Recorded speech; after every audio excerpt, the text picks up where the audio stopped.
I think many Kenyans have pointed out, and leaders have pointed out that the failure to implement the constitution, both in letter and spirit, I think is one of the challenges that we've had in many areas. And I think this is the point that the deputy governor was talking about when he talked about the issue of leadership and integrity, on honesty and so forth, and also on getting funds to the county governments, yes, as required by law.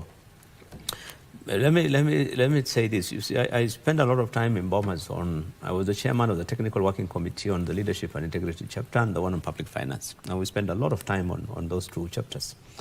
And on public finance, our main focus was to ensure that resources are not dictated by Treasury, because that is where the trouble has always been.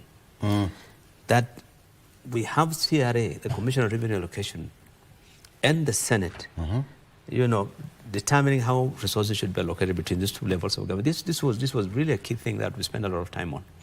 And today, what I think Treasury is doing to circumvent this is, after they're using Parliament, National Assembly, to a large extent, to try and get their way. But even when it has been agreed upon, the law is very clear that the money must be released without any delay.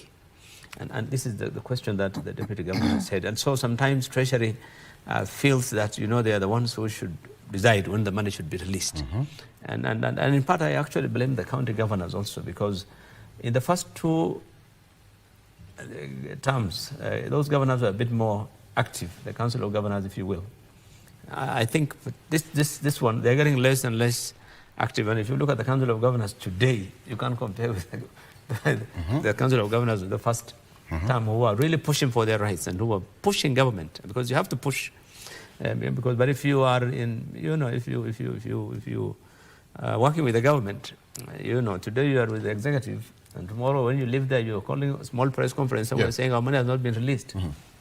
You know, but I think it's not about a favor. It's exactly what he said. So implementation has been the main challenge. When you look at the leadership and integrity, the provisions are very clear.